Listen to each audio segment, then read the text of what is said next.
L'humanité célèbre la Journée internationale de la jeunesse, recommandée par la Conférence mondiale des ministres de la jeunesse, tenue à Lisbonne en août 1998 et approuvée en décembre 1999 par l'Assemblée générale des Nations unies.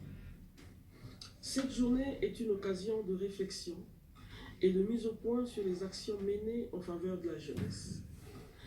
L'objectif étant de reconnaître que les jeunes ne sont pas seulement des bénéficiaires, mais également des leaders, des partenaires et des acteurs clés pour la recherche des solutions aux défis auxquels ils sont confrontés.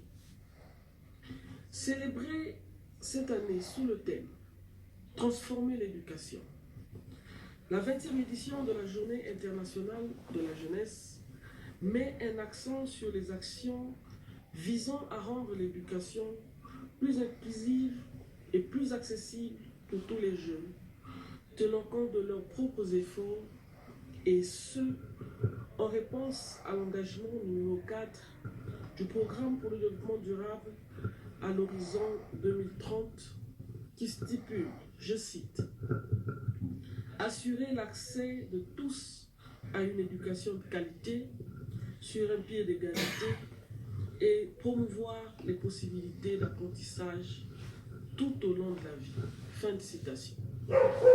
Il est donc question, à l'occasion de cette célébration, d'examiner comment les pouvoirs publics, les organisations de la société civile et autres acteurs transforment l'éducation en un outil puissant permettant d'atteindre les objectifs visés. Mesdames et messieurs, la Déclaration universelle des droits de l'homme, en son article 26, reconnaît le droit à l'éducation à toutes les personnes.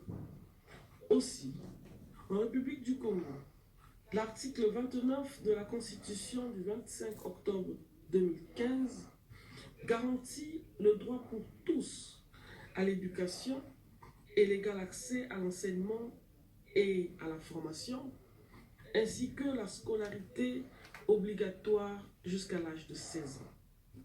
De même, en adoptant la loi 25-95 du 17 novembre 1995, modifiant la loi scolaire numéro 008-90 du 6 septembre 1990 et portant réorganisation du système éducatif, la République du Congo s'est inscrite dans la conformité avec les instruments et cadres internationaux qui norment les objectifs de développement durable.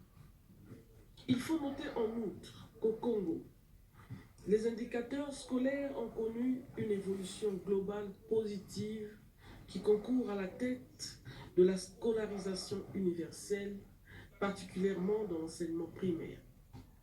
En effet, l'analyse réalisée en 2018 sur la situation des enfants et des adolescents en République du Congo indique que le taux d'accès aux primaires était de 96,55% en 2015 contre 89,50% en 2011.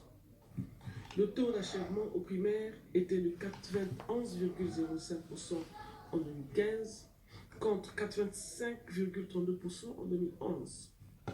Le taux de transition au secondaire était de 86,75% en 2015 contre 72,81% en 2011. Mesdames et messieurs, parallèlement aux efforts de promotion d'une éducation universelle de qualité pour tous, le gouvernement de la République déploie un programme soutenu de formation qualifiante qui s'appuie entre autres sur des systèmes de formation par alternance et le développement des centres d'éducation, de formation et d'apprentissage. Ceci pour permettre à notre pays d'obtenir des résultats concrets en harmonie avec les objectifs prescrits dans le Plan national de développement 2018-2022. Mesdames et messieurs, les jeunes sont le moteur du changement apte à l'émergence de nos pays. Conscient de ce postulat, le gouvernement du Congo a très vite pris la mesure de la situation en intégrant dans sa feuille de route la prise en compte de leur droit à la participation à la vie publique.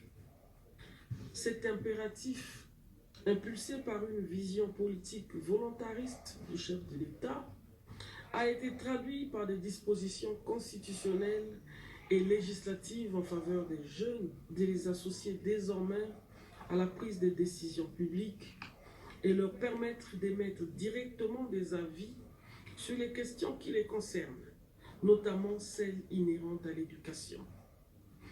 L'éducation étant le logiciel de l'ordinateur central qui programme l'avenir des sociétés, prédisait l'historien Joseph Kizerbo.